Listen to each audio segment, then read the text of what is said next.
You're listening to Psych with Mike.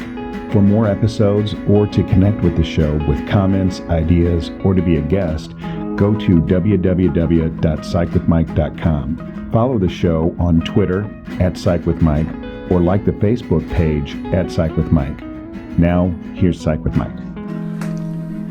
Welcome into the Psych with Mike Library. This is Dr. Michael Mahan, and I am here, as always, with my good friend and co-host, Mr. Brett Newcomb. It's finally a beautiful day in St. Louis. Yeah, it's been rainy. I know it's been gloomy. I was feeling April and May. I was feeling bad. Yeah. But we also have with us today somebody that I've really been wanting to talk to, and that is Dr. Becky Lynn. How are you, Becky? I'm good. Thank you for having me. So, have you been feeling any kind of negative mood associated with the sequester and then the dark, dreary weather that we've been having here in St. Louis? Yeah, I would say it comes and goes for me. You know, I'm doing a lot of telehealth, so I'm not in the office every day, which is a huge change for somebody who's been a busy physician her whole entire life. But I'll tell you, running, I get out and run, and that's what keeps me in a positive mood. I've even been running in the rain. Wow. Well, that's very dedicated. I've actually been going to the office, even though I've been doing a lot of virtual appointments, because I wanted to be able to maintain that sense of normalcy. And Right. I literally, there was like 4.5 weeks where I was literally the only person in the building where I work. Wow. Yeah.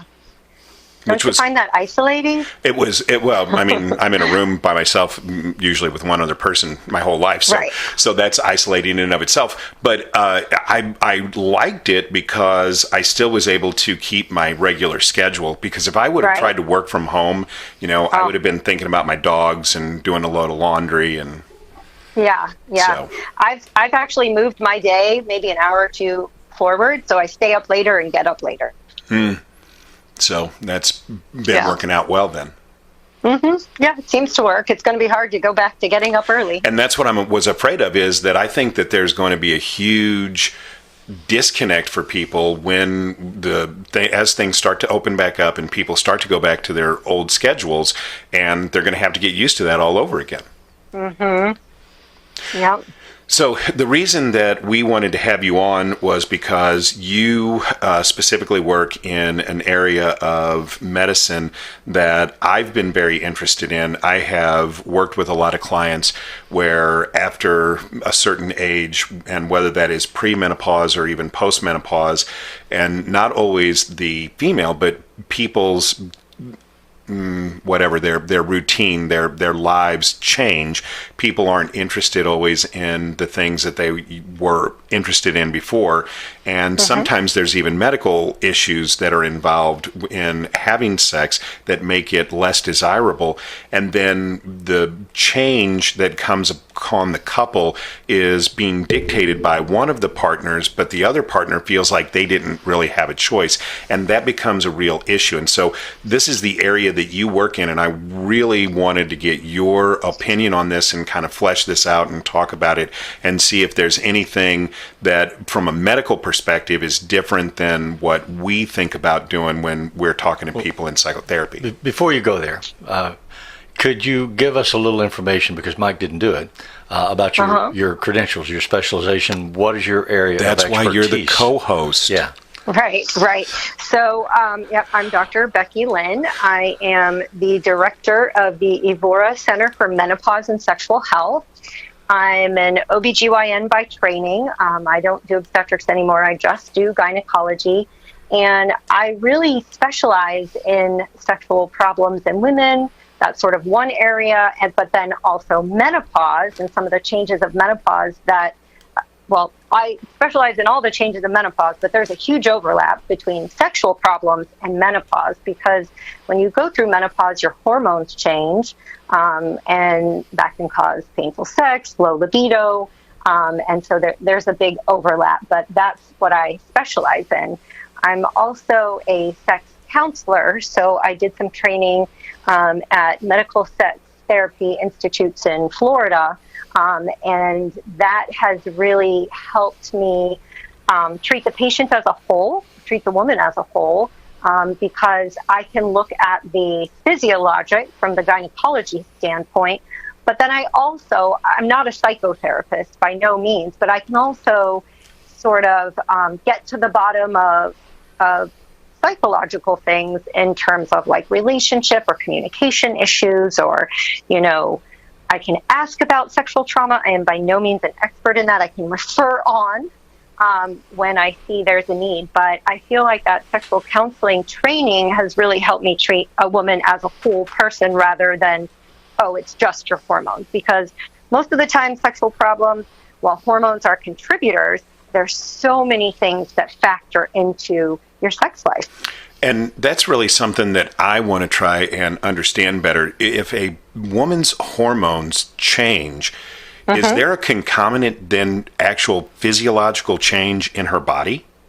Absolutely. So, there's a couple things that happen around the time of menopause. So around the time of menopause, your ovaries stop working. They're just not making estrogen anymore. And estrogen plays a huge role in the health of the vagina. So premenopausally, when there's estrogen around, the vagina is, the tissue is thick and moist and it stretches so you can have a baby. When you go through menopause and you lose that estrogen, the tissue becomes thin and dry and it doesn't stretch. And that causes painful sex. And estrogen also contributes, to the health of the vagina in general. So if you're a postmenopausal woman and you're not having pain, it might not be as pleasurable as it used to be. And so that's one thing, not everything, that's one thing that contributes many times to low sex drive in postmenopausal women. But low sex drive has a lot to do with other things also. So it has to do with your testosterone levels. So your testosterone is the hormone of desire, but it is by no means the only thing that is important in desire. There's plenty of neurotransmitters in your brain that play a huge role in desire. But testosterone for women starts going down in their late 20s and into their 30s. So instead of that abrupt cessation or stopping of the estrogen, like you have with estrogen, testosterone starts going down much earlier. So then, you look at a postmenopausal woman, their testosterone's low, their estrogen is low, now sex is painful. And, if sex is painful, why have sex? And so there becomes this relationship issue.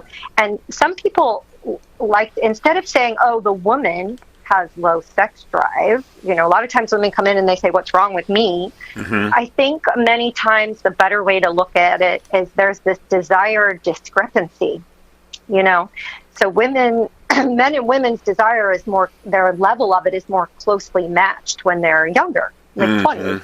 And then over time, women's desire, not in everybody, these are very broad generalizations, women tend to sort of creep down and men stay up there. Now, eventually, once they get older, their men's testosterone levels go down and their drive drops a little bit, but there becomes this desire discrepancy. And you might think it's, oh, whatever, it's just normal aging. Well, no, it can cause huge problems in the relationship. Like it becomes an issue. Maybe one partner feels rejected and says, why don't you love me anymore? And the other partner says, I do love you. I'm just not thinking about sex. I just don't, not into it. So, yeah. So if there's a physiological change that is triggered by the decrease or absence of estrogen, then, and this is obviously very, very simplistic on my part, but then it sounds like the answer is just replace the estrogen. Right. So it's never that simple, but it's really, really what we do as far as replacement hormones go is for low libido, we can replace testosterone. And there's been studies that have shown that testosterone works best in conjunction with estrogen. Now, it's not that simple because hormones have risks and side effects. So it really becomes a discussion between you and your patient about here's the risks, here's the benefits, here are the side effects. Do you want to do this or not? And not everybody is a good candidate for hormone replacement therapy. Many women are, and hormones have so many benefits. But not everybody's a good candidate. There was that study almost 20 years ago now that scared everybody. There's, this pervasive thought that all hormones are all bad. Mm-hmm. But since that time, it was a very big study that the NIH funded. You're talking about the WHI study? Women's Health Initiative? Yes, the Women's Health Initiative, right.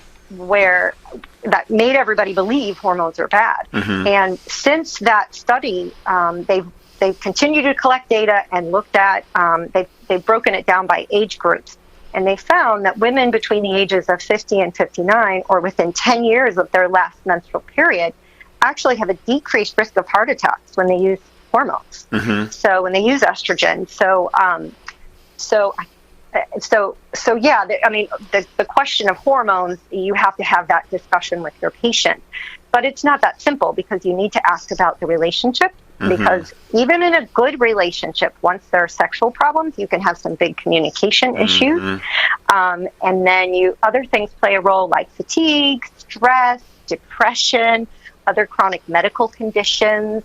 Maybe you got back pain, joint aches, there's anxiety. There's so many things. Weight gain, right? In menopause, weight gain is super Mm-hmm. common. So you might feel unattractive as a woman.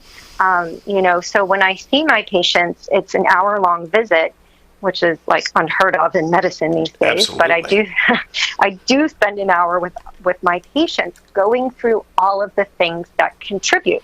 And our treatment plan may include hormones. It might not if the patient doesn't want to, or it's not a good choice for them. But I also address all of the other contributors, because if you only focus on one contributing factor, like, if you think about a woman who comes in and you're like, oh, I have low sex drive. Well, here, take some testosterone. Well, what if her relationship has some major issues? Mm-hmm. Then all the testosterone in the world is not going to fix that. So I really think it's wrong just to kind of throw hormones at somebody who says they have low sex drive. You really have to take a look at all of them. And then one thing I want to say before I forget is that testosterone is not FDA approved for women, but there are so many studies that show that it works. Mm-hmm. But the FDA hasn't approved it. That's a whole other discussion in and of itself. But it is approved for men? Yeah, it's approved for men, but not for women. Mm. But, most of the leaders in the field of sexual health and menopause use testosterone. And in fact, the International Menopause Society just published a consensus statement looking at the use of testosterone in women. This was last summer that they published it. And basically, they looked at all the data that's out there to come up with a consensus statement and recommendations for practitioners on when to use it, who should use it, by looking at all of the scientific literature. Mm-hmm. And basically what they came up with is that, yes, you can use it in women after a thorough discussion of risks, benefits, and side effects. And that it has been shown in studies to be efficacious, meaning it works. And it's safe in certain women, not in everybody. Mm-hmm. If you're morbidly obese or have a history of a blood clot, it's probably not a good choice for you.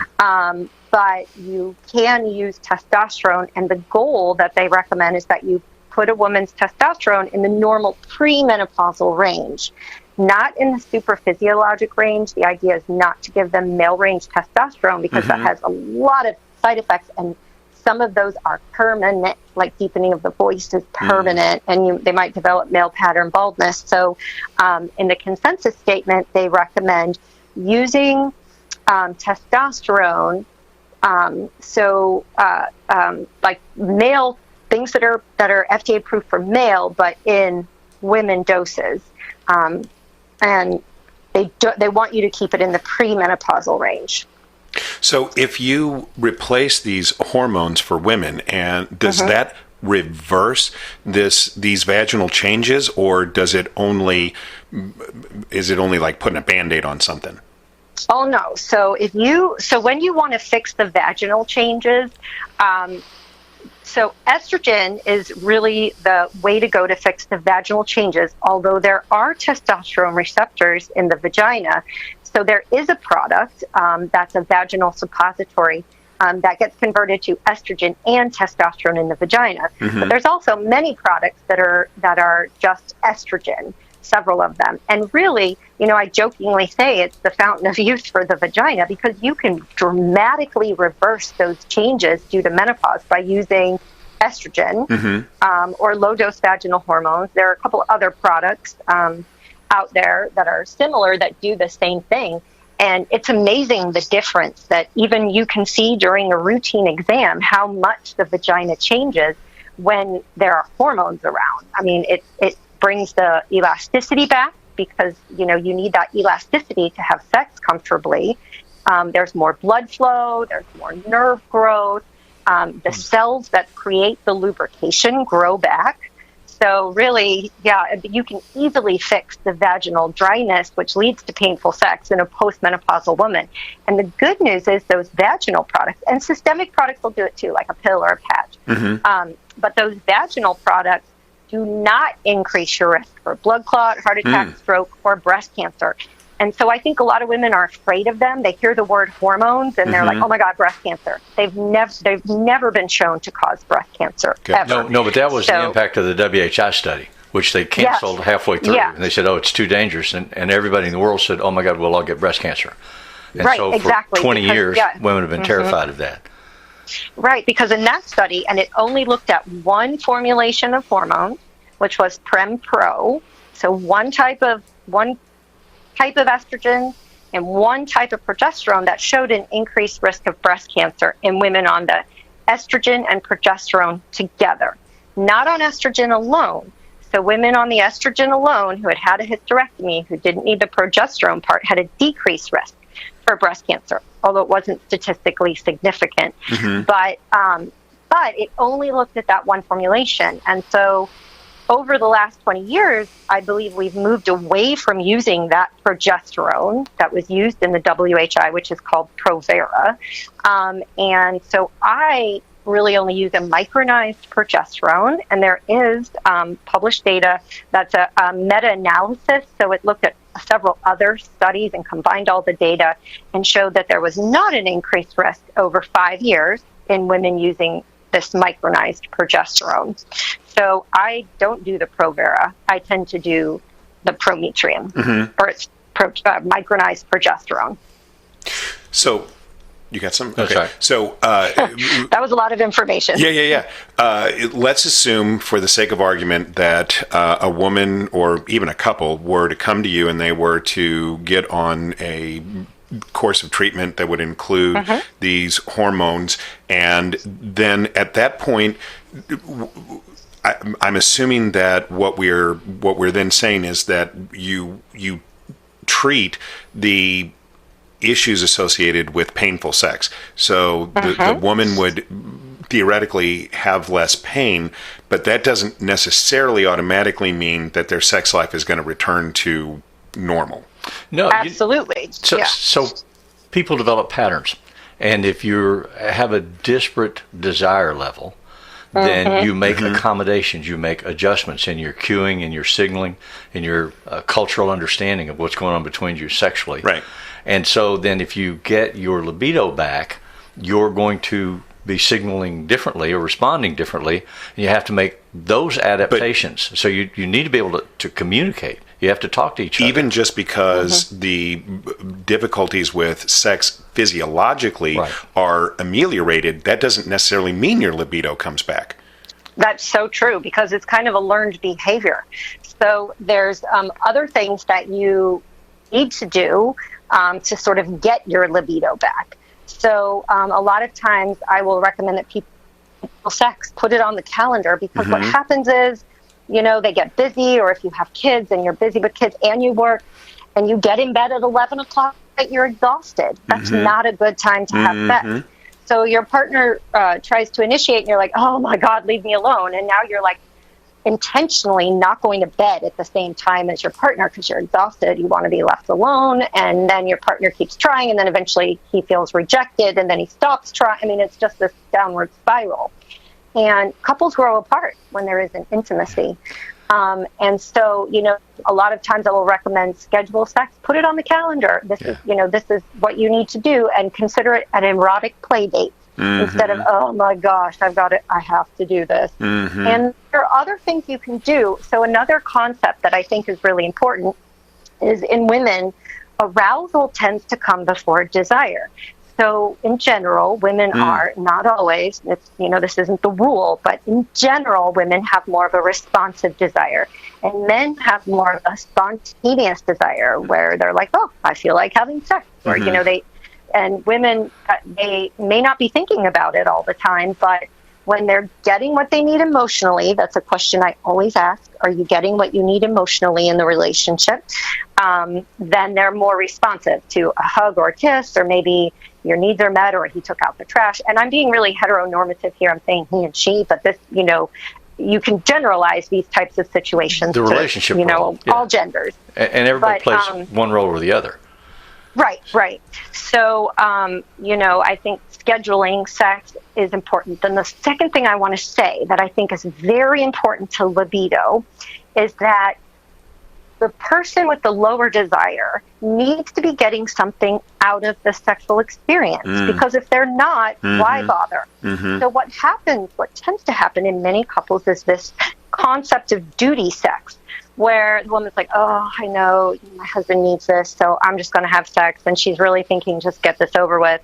So they get it over with. And she did her, duty sex. So then the next time she's presented with the, option of having sex, she's like, oh, the last time kind of sucked, but, oh, I have to do this again because we have to do this. And then, so it becomes this downward spiral of just get it over with. And sex is selfish and selfless. So you do it for your partner, you love your partner, but at the same time, you have to be getting your needs met. So if it's not good for you, then why bother doing it? So many women can have very satisfying sex lives without reaching orgasm, right? But when you have a low drive, you really need to have your needs met. And when you reach orgasms, when the woman reaches orgasm and her needs are met, then she gets this burst of dopamine in her brain. You know all about dopamine. Like, it's that feel-good neurotransmitter. You're like, wow, that was so good. And so the next time she's presented with the opportunity to have sex, she'll be like, oh, yeah, that felt good last time, And so she wants to do it again. So you can't have this, like, continual downward spiral of not so great sex, because then it's just, I heard somebody say one time, it's just good judgment to not want to have sex. So a woman's needs need to be met. It doesn't end. Sex doesn't end once the man is taken care of. So how does the partner go about ensuring that the other person's needs are met? So communication is key, very key. And many women have trouble communicating what their needs are. And I think part of that is because our society shames women, like women who like sex or sluts, and men who like sex or studs. And so we all grew up in that. So many women have this sort of shame around it. They don't want to be like, oh, I don't like that. Could you do it this way? And so some of the things that I recommend just to get the conversation going, like one thing I'll have them do kind of as homework is each person in the couple will define love, sex, and marriage. And then they come together and discuss it, because now the door's open to talk about it, as opposed to how in the world do you bring this up? And the other little tool that I use as far as pleasuring women is a website called OMG Yes. And it's not pornography, but it's like a discussion of sort of how to pleasure women, but it's set up like how a woman can improve her orgasm. And there's video of women masturbating and talking about the different techniques that they use. So it might be embarrassing for a woman, definitely, to watch this with her partner, or she can watch it alone. But it gives the couple something to try to make things work better. And I think that's really important, just to open the door to having these conversations. And then part of my role is to be like, to reassure women that they can enjoy sex and that they should enjoy sex, because it's hard to break those old habits. You grew up thinking that women who like sex are sluts, which is ridiculous, because they're not. takes two to tango, and both partners should be. Well, yeah, and there are a lot of heavy pleasure. cultural messages about sinfulness and dirtiness that are inculcated in women that are not in men. Right. And when you're talking about arousal as a precondition for women that doesn't appear to be a precondition for men, I think another word we use for that is foreplay. And men need to be taught how to approach foreplay more intentionally and more respectfully. So those discussions about what gets you in the mood, is it music, is it a massage, is it dancing, is it a nice dessert and a cup of coffee? I mean, what can I do that will position you to be receptive and to begin to allow your libido to work on you in a more active way? And that's all about the communication. So absolutely. Having to... and the intimacy. I mean, that's the word Dr. Lynn used a minute ago, and I think that's the critical ingredient.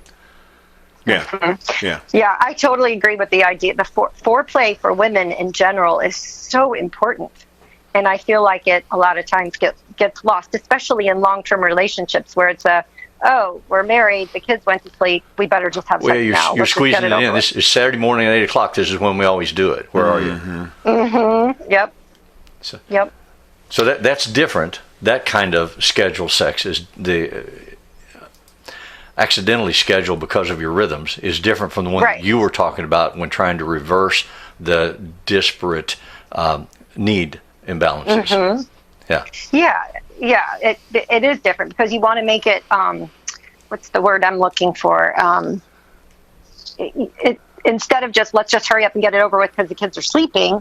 You want to make it a quality experience. Yeah, and it has to have some intentionality to it. Think about it ahead of time. Plan for it. Talk about it. In marriage counseling, I often recommend that couples share their fantasies, which they find very awkward to do. Like, I don't want to say that because I'll be embarrassed, or I don't want to say that because he'll think I'm bad, or she'll think I'm dirty, or whatever it might be. But when it's done with appropriate respect and support, it can really improve the quality of the foreplay. And so really, a lot of what we're talking about is asking people to either break down or overcome the stigma that's associated with the communication. It's central for anybody to, regardless of what else is going on, that's essential for the relationship to remain healthy. So this has been great information. I feel like that this 25 minutes has gone by way too fast.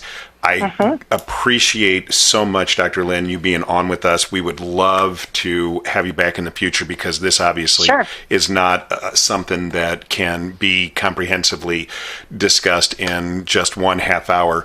But again, you have been so fantastic. I appreciate it so much. Thank you so much for being on the show. Thank you. Sure. Can I add one quick thing? Absolutely.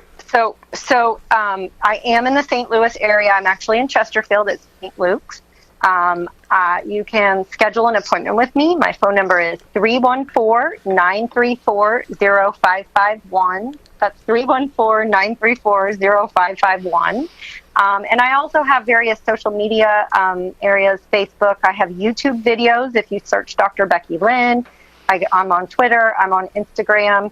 And I post interesting articles about sexuality and menopause. We also have a newsletter. If you go to my website, which is Evora by DrBeckyLynn.com, and Evora is spelled E-V as in Victor, O-R-A.